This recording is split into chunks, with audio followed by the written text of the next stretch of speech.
They raised their voice. They threw their words like knives. They tried to shake you, rattle you, pull you into their storm.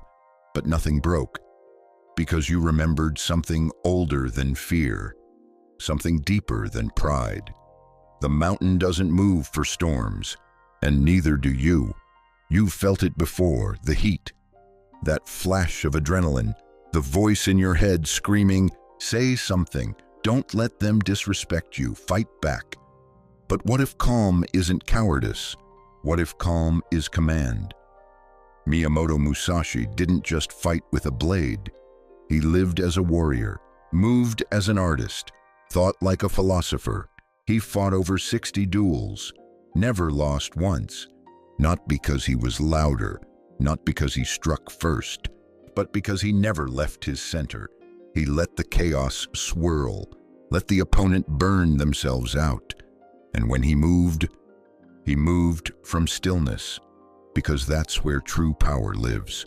Not in control over others, but in mastery of yourself.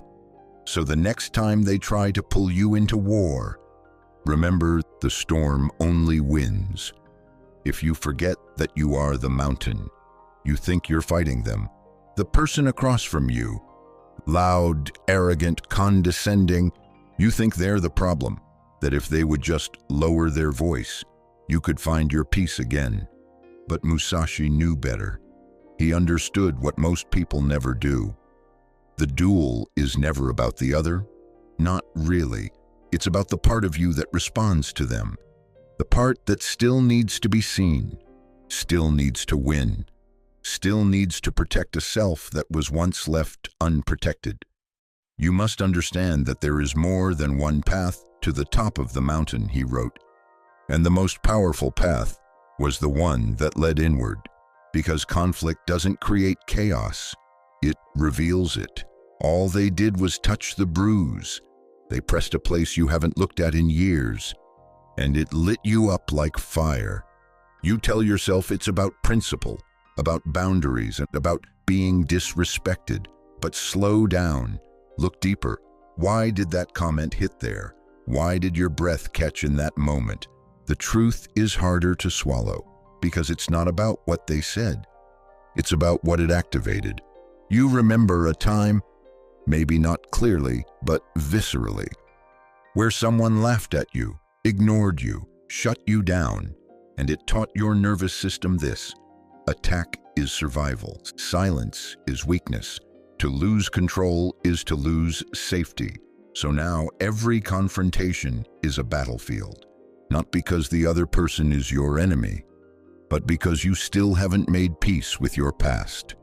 Musashi didn't win because he struck harder. He won because he saw the game behind the game.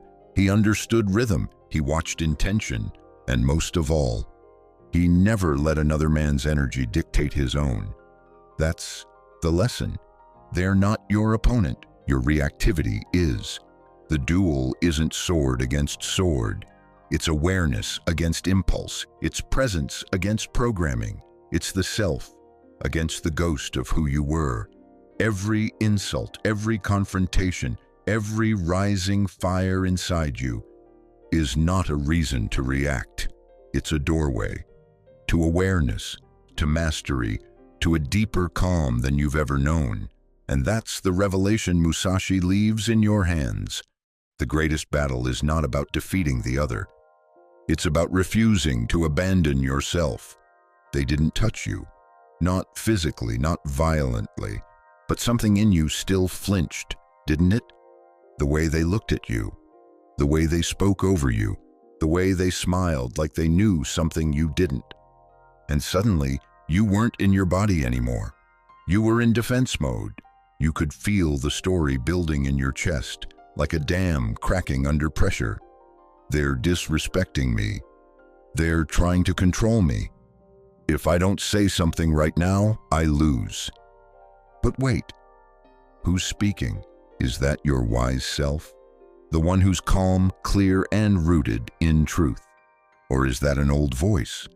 One that's been trying to protect you since you were too young to be heard? You learned this reaction somewhere.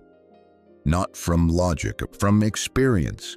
There was a time you had to respond, when silence meant danger, when not defending yourself meant abandonment, humiliation, even punishment. And so your nervous system learned, react first, ask questions never. The enemy, it turns out, was never the other person. It was the echo of a younger you, trying to keep you safe using tools you no longer need. Musashi understood this long before modern psychology had a name for it. He trained not just to control the blade, but to control the mind that held the blade. Perception is strong and sight weak, he wrote. In strategy, it is important to see distant things as if they were close and to take a distanced view of close things. In other words, you must learn to see yourself from above. Zoom out. Notice the moment the trigger takes over. Feel it, not to feed it, but to name it. You are not weak because you get angry. You are not broken because you flinch. You are simply wired, and wiring can be rewoven. This is the inner dojo, the true battlefield. Not out there in the loudness of another's rage, but in the space between what they say and what you believe it means about you. Because that's where the war truly rages. Not with facts, but with meanings. Not with what is said, but with what it activates. And you have a choice. To keep reacting from the past, or to meet this moment with awareness. That is the essence of calm. Not absence of emotion, but the presence of mastery. They step into your space, louder now, their words sharp, soaked in assumption. They want a reaction, need it even, because that's how they control the rhythm. And for a moment, you feel the old heat rise. You feel your jaw tighten, your breath shorten, your ego assemble its weapons in silence. The story forms quickly, I can't let this slide. They think I'm weak. They need to be taught. But something's different this time. You don't grab the sword. You let the moment breathe. You remember Musashi's principle. In battle, if you make your opponent flinch, you have already won. So you don't flinch, you don't blink, you don't clench. You simply observe. Because now you see it clearly. They're not attacking you. They're revealing themselves. Their tone is not power. It's panic. Their need to dominate is not strength. It's fear wearing armor. And their performance? A distraction from their own unspoken pain. You don't need to win here. You only need to remain. This is the windless duel, where the real contest isn't about whose voice is louder, but whose presence is deeper. You say little, maybe nothing at all. Your silence says everything. I see you, I'm not afraid of you, and I don't need to become you, because to stay calm in confrontation is not to be the better person. That's still ego, that's still a game. True calm is not posturing. It's possession of self. And the beauty is, once you stop feeding the storm, it dies. The rage fizzles, the noise stumbles, the chaos turns inward, searching for something to fight. But you're no longer playing. You're not even on the battlefield. You've transcended it.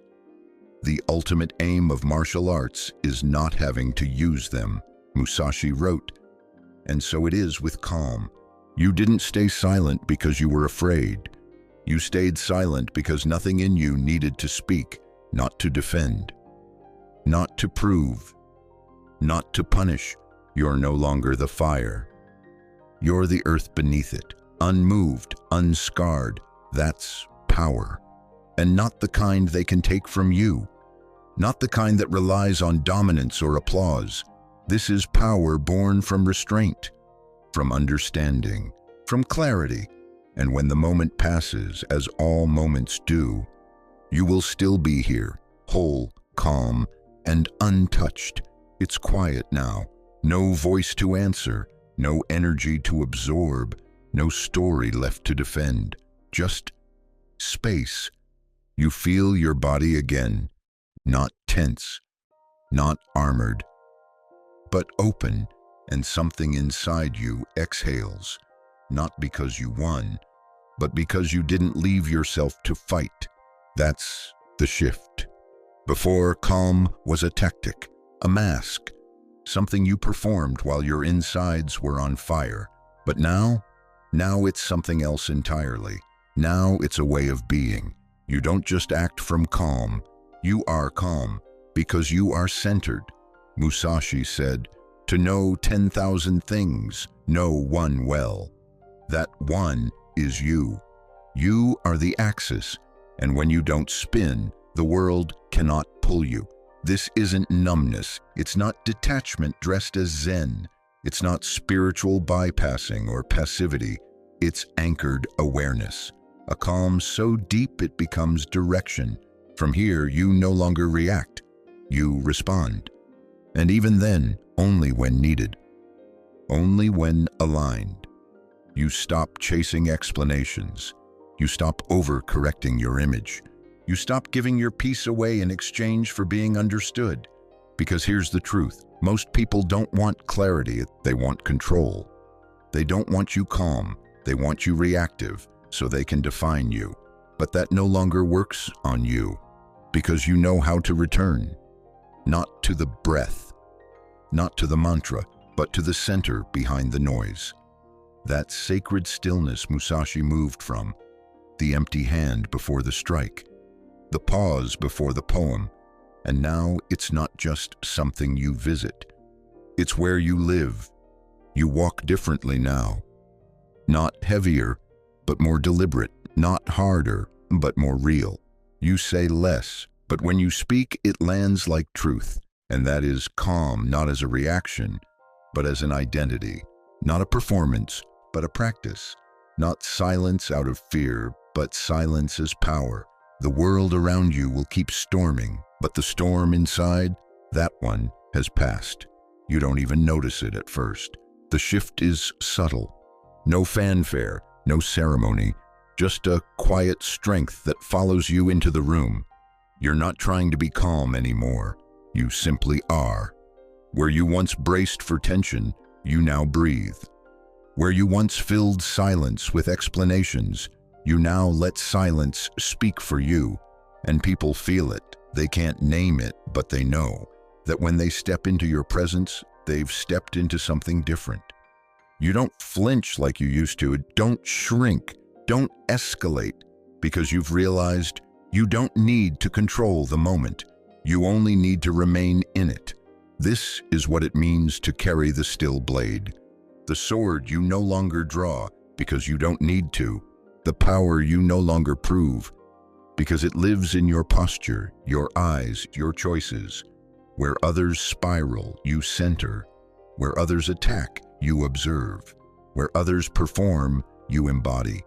Musashi's final form was not warrior, but artist, and so is yours. Calm is now your brush, presence your ink. You move through your days like calligraphy. Each moment deliberate, each response precise. You don't need everyone to like you. You don't need to win every exchange, because your worth is no longer up for negotiation. You have stopped fighting for peace, because you've become it.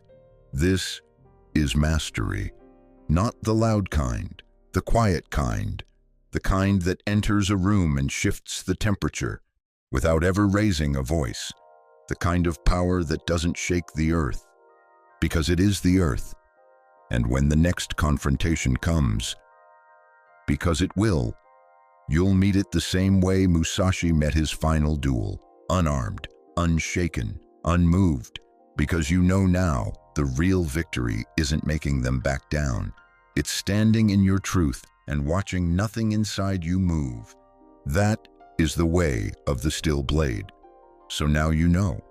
The next time tension rises, the next time someone tests your peace, the next time your old patterns beg for permission to explode, you'll remember that your power is not in reaction, it's in restraint. not in noise, but in knowing. You are not here to fight every battle. You are here to become the kind of presence that ends battles before they begin. Let them shout, let them push, let the storm swirl. You remain. Calm isn't what you practice when life is quiet. It's what reveals itself when everything else tries to pull you away from yourself and fails. And so the sword stays sheathed, not out of fear, but because you've already won. The mountain doesn't need to prove its weight. It simply is. And now, so are you.